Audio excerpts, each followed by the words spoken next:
Hi, we are going to start a very interesting new book, All the Mowgli Stories by Rudyard Kipling.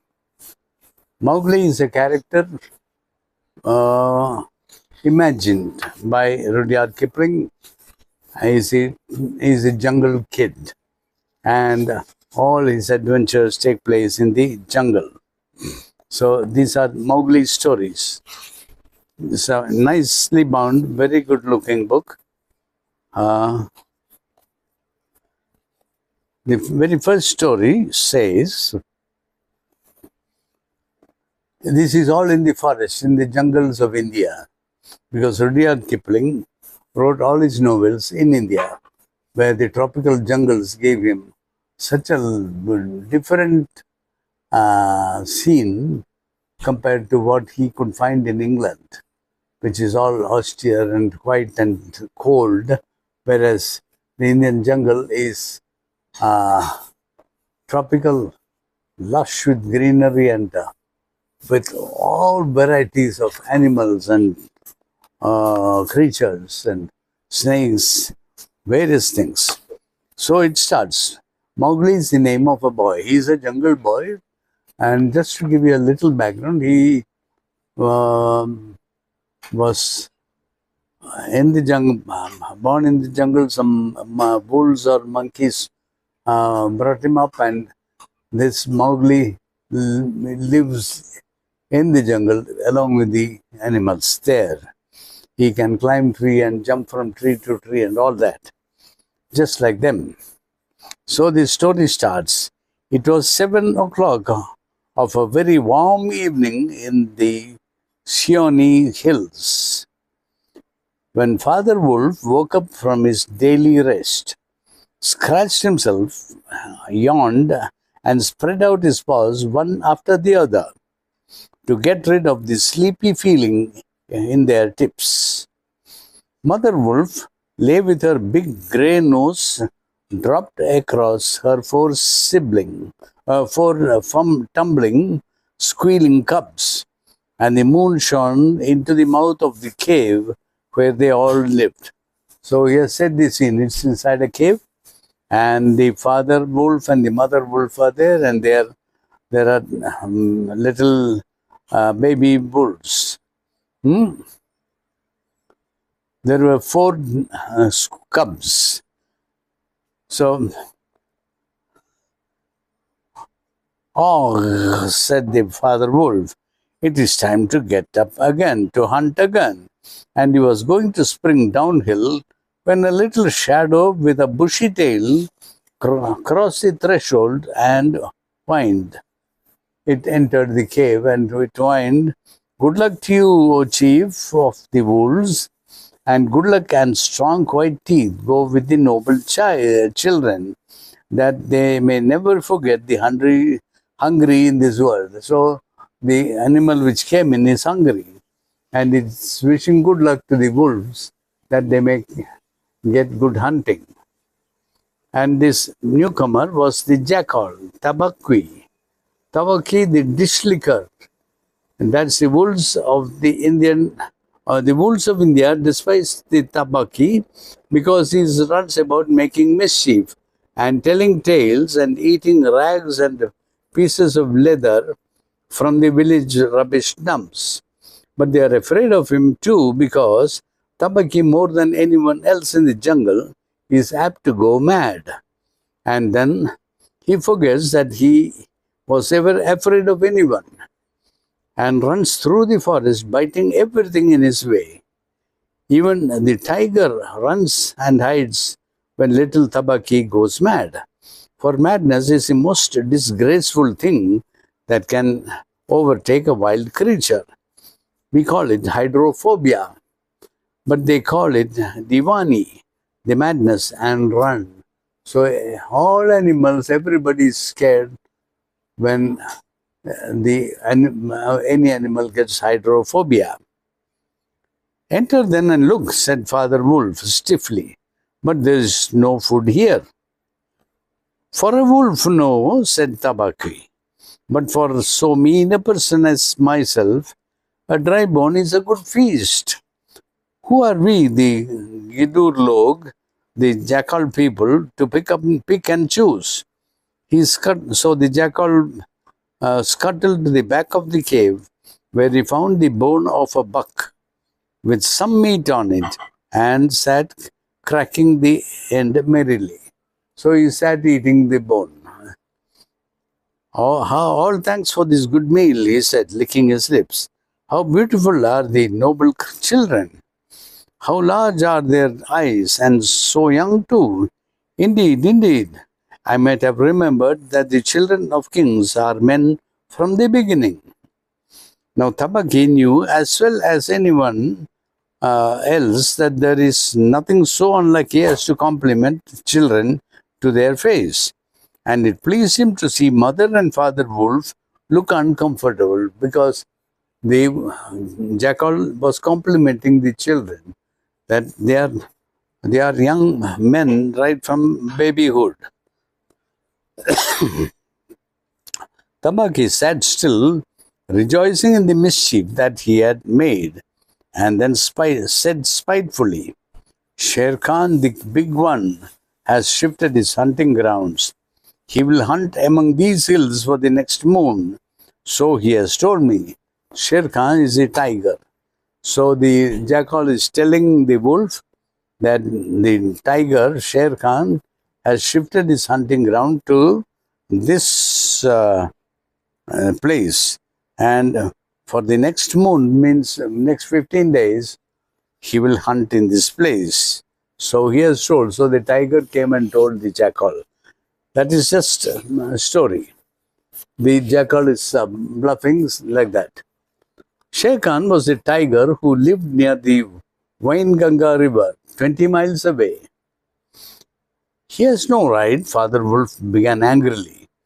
By the law of the jungle, he has no right to change his quarters without due warning. He will frighten every head of game within 10 miles, and I have to kill for two these days. So the wolf is concerned that he has to kill for two. That is, he has to find food for both himself, his wife, and children. His mother did not call him Lungdi, the lame one, for nothing, said Mother Wolf quietly. He has been lame in one foot from his birth. That is why he has only killed cattle. Now the villagers of the Wainganga are angry with him, and he has come here to make our villagers angry. They will scour the jungle for him, and when he is far away, and we and our children must run when the grass is set alight. Indeed, we are very grateful to Sher Khan. So this, the wife of the wolf is saying that this Sher Khan is called the Langa. Langdi is lame in one foot. He is not called a Langdi for nothing. The mother wolf said, he has been lame in one foot from his birth. That is why he has only killed cattle. So because he is lame, he cannot chase. So he'll come to the place where the cattle are tied up, and he'll kill a cow or something and eat. That is why he has killed only cattle. Now the villagers of the Wainganga are angry with him, and he has come here to this side of the river to make our villagers angry. They will soon scour the jungle for him, and when he is far away, and we and our children must run when the grass is set light. So they'll go all over the jungle looking for that tiger, and they'll set fire to the grass because the tiger will hide in the tall grass. So they'll burn the grass so that the tiger cannot hide. So the wolves will have to run when the grass is set alight. Indeed, we are very grateful to Sher Khan. That is a sarcasm there. They are very grateful to Sher Khan for coming here to hunt so that they'll have all the problem. Shall I tell him of your gratitude? Said the fox. Wolves.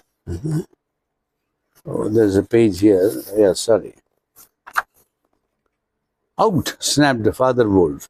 Out and hunt with thy master. Thou hast done him enough for one night. So the wolf chased out the jackal. I go, said Tabaki quietly. You can hear Sher Khan below in the thickets, and I might have saved myself the message. Father Wolf listened, and below in the valley that ran down to a little river, he heard the dry, angry, snarly sing-song whine of a tiger who has caught nothing and does not care if all the jungle knows it. So, Sher Khan, the tiger, was in the valley from the cave to the river. The river is below in the valley. So the tiger is angry and hungry. The fool, said Father Wolf, to begin a night's work with that noise. Does he think that our luck are like that our buck are like his fat Vainganga bullocks? So the wolf is saying that the bucks which live near the cave are not like the bullocks which are tied up in the Vainganga river, which the tiger can eat. Whish! It's neither bullock nor buck he hunts tonight, told Mother Wolf. It is man. The whine had changed to a sort of humming purr that seemed to come from every quarter of the compass. It was the noise that bewilders woodcutters and gypsies sleeping in the open and makes them run sometimes into the very mouth of the tiger. So it makes a different kind of noise when it is hunting man. So these gypsies and the woodcutters, they know it is making this kind of noise, so it is now coming to hunt for man. So they'll run. And in their fear, they might run straight into the tiger. Man, said Father Wolf, showing all his white teeth. Wah! Are there not enough beetles and frogs in the tanks that he must meet man, and on our ground too? The law of the jungle, which never orders anything without a reason, forbids every beast to eat man except when he is killing to show his children how to kill. And then he must hunt outside the hunting grounds of his pack or tribe. The real reason for this is that man-killing means sooner or later the arrival of white men on elephants with guns and hundreds of brown men with gongs and rockets and torches. Then everybody in the jungle suffers. The reason the beasts give among themselves is that man is the weakest and most defenseless of all living things, and it is unsportsmanlike to touch him. They say too, and it is true, that man-eaters become mangy and lose their teeth. So the law of the jungle is that the wild animals should not kill man, because man is the weakest and most defenseless of creatures. And once the animal kills a man, then all the other men will come with their elephants and guns and all that, and they will hunt the tigers or wolves or whichever animals and kill all of them. The purr grew louder and ended in the full-throated roar of the tiger's charge. Then there was a howl, an untigerish howl from Sher Khan. He has missed, said Mother Wolf. What is it? Father Wolf ran out a few paces and heard Sher Khan muttering and mumbling savagely as he tumbled about in the scrub. The fool has had no more sense than to jump at a woodcutter's campfire and has burned his feet. said Father Wolf with a grunt. Tabaki is with him. Something is coming uphill, said Mother Wolf, twitching one ear. Get ready. The bushes rustled a little in the thicket, and Father Wolf dropped with his haunches under him, ready for his leap. Then, if you had been watching, you would have seen the most wonderful thing in the world. The wolf checked in mid-spring. He made his bound before he saw what it was he was jumping at, and then he tried to stop himself. The result was that he shot up straight into the air for 4 or 5 feet, landing almost where he left ground. Man, he snapped, a man's cub, look. So the wolf jumped because it heard a sound. The bushes rustled a little in the thicket, and Father Wolf dropped with his haunches under him, ready for his leap. Then, if you had been watching, you would have seen the most wonderful thing in the world. The wolf checked in mid-spring. He made his bound before he saw what he saw. He was jumping at, and then he tried to stop himself. So the wolf jumped, and then he saw that it was a little child. So he stopped his jump in the middle, and he dropped down wherever he was before when he started jumping. The result was that he shot up straight into the air, 4 or 5 feet, landing almost where he left the ground. Man, he snapped, a man's cub, look. Directly in front of him, holding on by a low branch, stood a naked brown baby who could just walk as soft and as dimpled a little atom as ever came to a wolf's cave at night. He looked up into Father Wolf's face and laughed. Is that a man's cub? Said Mother Wolf. I have never seen one. Bring it here. So the child was coming into the Father Wolf's area, and it saw the wolf, and it laughed. And the Mother Wolf says, is that a man cub? I've never seen one before. Bring it here.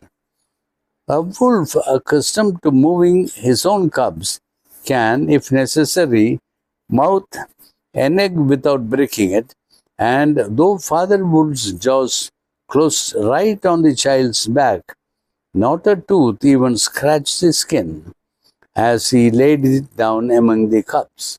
So the father cub picked up the child with his teeth and kept him along with his own cubs, and the teeth did not hurt the baby at all. How little, how naked, and how bold, said the mother wolf. Softly, the baby was pushing his way between the cubs to get close to the warm hide. So all the baby cubs of the wolf were huddling to the mother's side, and this man cub was also doing that. Aha, he is taking his meal with the others. And so this is the man's cub. Now, was there ever a wolf that could boast of a man cub among her children? So this man cub, the baby, also started sucking at the mother wolf's breast. So all the cubs of the wolf and the baby all were sucking milk from the mother wolf. I've heard now and again of such a thing, but never in our pack or in my time, said Father Wolf. He is altogether without hair, and I could kill him with a touch of my foot. But see, he looks up and he is not afraid. The moonlight was blocked out of the mouth of the cave, for Sher Khan's great square head and shoulders were thrust into the entrance. Now by this time, Sher Khan the tiger has come and is looking into the cave. So this moonlight which was coming into the cave was blocked by the tiger. Tabaki behind him was speaking. My lord, it went in there. So Tabaki the jackal is telling the tiger that the baby child has gone into the cave. The moonlight was Sher Khan does us great honor, said Father Wolf. But his eyes were very angry. What does Sher Khan need? My quarry, a man's cub went this way, said Sher Khan. The parents have run off. Give it to me. So Sher Khan has been following that child. And he says, give it to me. It's my quarry. I've been chasing after it. Sher Khan had jumped at a woodcutter's campfire, as Father Wolf had said, and was furious from the pain of his burned feet. But Father Wolf knew that the mouth of the cave was too narrow for a tiger to come in by. Even where he was, Sher Khan's shoulders and forepaws were cramped for want of room, as a man's would be if he tried to fight in a barrel. The wolves are a free people, said Father Wolf. They take orders from the head of the pack and not from any striped cattle killer. The man cub is ours to kill if we wish, if we choose. So the wolf is telling the tiger that the man child is ours and the tiger should get lost. You choose and you do not choose. What talk is this of choosing? By the bull that I killed, am I to stand nosing into your dog's den for my fair dues? It is I, Sher Khan, who speak. So Sher Khan is announcing his power. The tiger's roar filled the cave. Oh, it's going on. It's a very long chapter. We'll read a little more and stop. The tiger's roar filled the cave with thunder. Mother Wolf shook herself clear of the cubs and sprang forward, her eyes like two green moons in the darkness, facing the blazing eyes of Sher Khan. And it is I, Raksha, the demon, who answer. The man's cub is mine. Langdi means mine. Mine to me. He shall not be killed. He shall have to run with the pack and to hunt with the pack. And in the end, look you, hunter of little naked cubs, frog eater, fish killer, he shall hunt thee. Now get hence, or by the sambar that I killed, I eat no starved cattle. Back you go to your mother, burned beast of the jungle, lamer than ever you came into the world. Go. So the wolf is scolding the tiger and abusing it and asking the tiger to get lost. So that is where we will stop today. It's on page 13 of this book. See you again next time on continuation of this. I hope you liked it.